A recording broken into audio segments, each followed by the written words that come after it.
Morning student. हम उद्योगों के बारे में पढ़ रहे थे और उद्योगों में हमने लौह इस्पात उद्योग के बारे में पढ़ा था।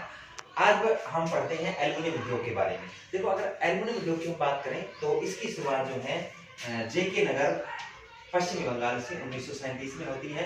1937 में जेके नगर पश्चिम बंगाल में पहला सफल उद्योग जो है एल्युमिनियम उद्योग के रूप में स्थापित किया गया। अगर हम एल्युमिनियम उद्योग की बात करें तो विशेष तौर पर एल्युमिनियम का इस्तेमाल जो है बर्तन बनाने में, उसके अलावा वायुयान बनाने में, दरवाजे और खिड़की बनाने में इत्यादि में एल्युमिनियम का इस्तेमाल किया जाता है। एल्युमिनियम हल्की धातु होने के कारण विद्युत तारों के लिए भी इसका इस्तेमाल विशेष तौर पर किया जाता है। लेकिन इस उद्योग की सबसे बड़ी समस्या है अंतर्राष्ट्रीय स्तर पर प्रतिस्पर्धा का होना। फिर आंतरिक क्षेत्रों में इतनी ज्यादा मांग नहीं होने की वजह से इस उद्योग को कोई ज्यादा बहुत बड़ा लाभ जो है वो प्राप्त नहीं हुआ है।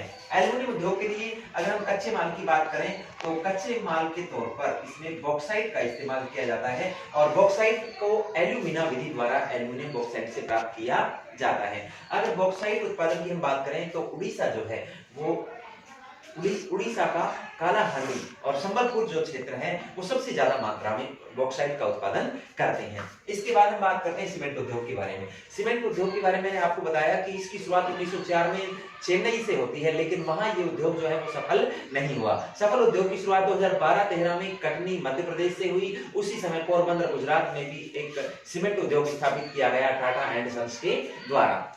अगर उसके बाद हम बात करें राजस्थान के संबंध में तो राजस्थान में भी 1912-13 में, कुछ बुक्स में 1916 भी आता है, 1912-13 में इस उद्योग की शुरुआत हो गई थी और ये उद्योग जो है लाखेरी बूंदी डिस्ट्रिक्ट में स्थापित किया गया एसीसी ग्रुप की क्लिक निक्सन कंपनी के द्वारा। अगर हम सीमेंट उद्योग के संबंध में बात करें तो सीमेंट उद्योग के लिए कच्चे माल की अगर हम बात करें, इस उद्योग का स्थानीयकरण भी कच्चे माल के क्षेत्रों में निकट होता है, क्योंकि इस उद्योग के लिए अधिक मात्रा में कच्चे माल का उपयोग करने के बाद शुद्ध माल कम प्राप्त होता है। अगर हम 1 टन सीमेंट के उत्पादन की बात करें तो उसके लिए 1.6 टन चूना पत्थर, 3.8 टन उसके लिए हमें कोयला चाहिए, क्योंकि अधिक तापमान की आवश्यकता होती है।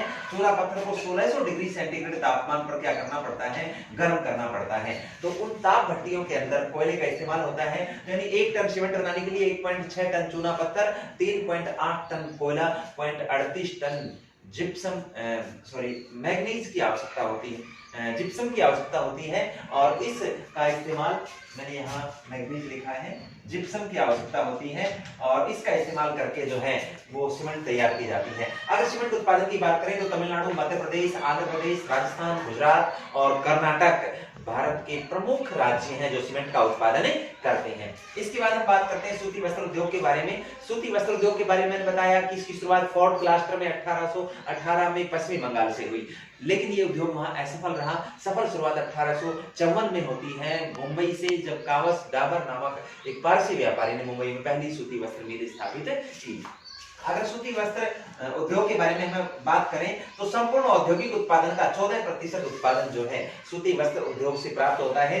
जीडीपी में योगदान की बात करें तो समस्त जीडीपी भारत में सूती वस्त्र का अगर योगदान की बात करें तो 4% इसका जीडीपी में योगदान है। अगर हम भारत में सूती वस्त्र उत्पादन के बारे में बात करें तो सबसे ज्यादा सूती वस्त्र का उत्पादन महाराष्ट्र में होता है। संपूर्ण महाराष्ट्र में 181 बड़ी मिलें कार्यरत है, जिसमें से 57 मिलें अकेले मुंबई में हैं और इसी कारण मुंबई को सूती वस्त्र की राजधानी भी कहा जाता है। इसके बाद हम बात करें गुजरात के बारे में, द्वितीय स्थान गुजरात का है, जहां पर 135 मिलें कार्यरत हैं, जिसमें से 65 मिलें अकेले अहमदाबाद में हैं और इसी कारण अहमदाबाद को पूर्व का बोस्टन कहा जाता है। अहमदाबाद को पूर्व का बोस्टन और मुंबई को सूती वस्त्र की राजधानी कहा जाता है। तो ये प्रमुख रूप से सूती वस्त्र की अगर अपन स्थानीयकरण की बात करें तो सूती वस्त्र उद्योग का स्थानीयकरण विशेष रूप से कपास उत्पादक क्षेत्रों में हुआ है, क्योंकि कपास इसके लिए कच्चे माल के तौर पर इस्तेमाल की जाती है। उसके अलावा पूंजी, सस्ते श्रमिक शक्ति, जल विद्युत की आपूर्ति, ये सारी चीजें हर उद्योग को चाहिए। लेकिन सूती वस्त्र उद्योग के लिए अगर विशेष तौर पर हम बात करें तो नम और आर्द्र जलवायु इसके लिए अति आवश्यक होती है, क्योंकि नम और आर्द्र जलवायु के अंदर जो धागा है, रेशा जो है वो टूटता नहीं है और वस्त्र निर्माण में किसी प्रकार की परेशानी नहीं आती। तो ये सारी चीजें एक सूती वस्त्र उद्योग के लिए चाहिए। इसके बाद हम बात करते हैं चीनी उद्योग की। गन्ना और चीनी उत्पादन के दृष्टिकोण से बात करें तो भारत जो है विश्व की 8% चीनी का उत्पादन करता है। विश्व में सबसे बड़ा चीनी उत्पादक देश भारत है। अगर हम भारत में चीनी उद्योग की शुरुआत की बात करें तो 1903 के अंदर मंडोर बिहार में है, यहां से शुरुआत होती है चीनी उद्योग की। और चीनी उद्योग के बारे में अगर अपन बात करें तो विशेष रूप से इस उद्योग में बहुत सारी परेशानियों का सामना करना पड़ा है, बहुत सारी समस्याएं हैं। आज भी घिसी पिटी मशीनों से यहाँ कार्य किया जाता है, पुरानी तकनीक का इस्तेमाल किया जाता है, यहाँ मौसमी बेरोजगारी जैसी समस्याएं होती हैं। तो चीनी उद्योग को सफल बनाने के लिए हम क्या कर सकते हैं, इसमें गन्ने की गुणवत्ता में वृद्धि की जाए, गन्ने के रस में वृद्धि की जाए, उसके अलावा किसानों को उस उत्पादों का उचित कीमत मिले, गन्ने की बिक्री की नगद आमदनी जो है वो किसानों को प्रदान की जाए। उसके अलावा मौसमी बेरोजगारी की समस्या से निपटने के लिए जो लोग चीनी उद्योगों में काम करते हैं उन्हें ऐसे स्थानों पर अतिरिक्त समय जो वो फ्री हो, वहां से बेरोजगार हो, तो उसमें रोजगार की व्यवस्था सरकार द्वारा की जानी चाहिए। घिसी पिटी और रुग्ण इकाइयों के स्थान पर नई और नवीन टेक्नोलॉजी का इस्तेमाल जो है वो किया जाना चाहिए। इसके बाद हम बात करते हैं उत्पादन के संबंध में। अगर हम चीनी उत्पादन की बात करें तो यूपी सर्वाधिक चीनी का उत्पादन करता है संपूर्ण भारत में। यूपी, महाराष्ट्र, बिहार, आंध्र प्रदेश, तमिलनाडु और कर्नाटक, ये सभी राज्य मिलकर भारत के कुल चीनी उत्पादन का 90% चीनी का उत्पादन जो है इन राज्यों में किया जाता है। इसके बाद अपन बात करते हैं हिंदुस्तान मशीन टूल्स यानी HMT के बारे में। इसकी स्थापना जो है भारत में 1953 में की गई। इसके बाद अपन रेल इंजन की बात करते हैं। रेल इंजन की अगर अपन बात करें तो वर्तमान में 2 रेल इंजन बनाने के कारखाने भारत में कार्यरत हैं। एक चितरंजन लोकोमोटिव वर्क्स चितरंजन में है जो पश्चिमी बंगाल में है। यहाँ विद्युत से चलने वाले रेल इंजनों को बनाया जाता है। अगर डीजल इंजन की बात करें तो लोकोमोटिव वर्क्स जो है वाराणसी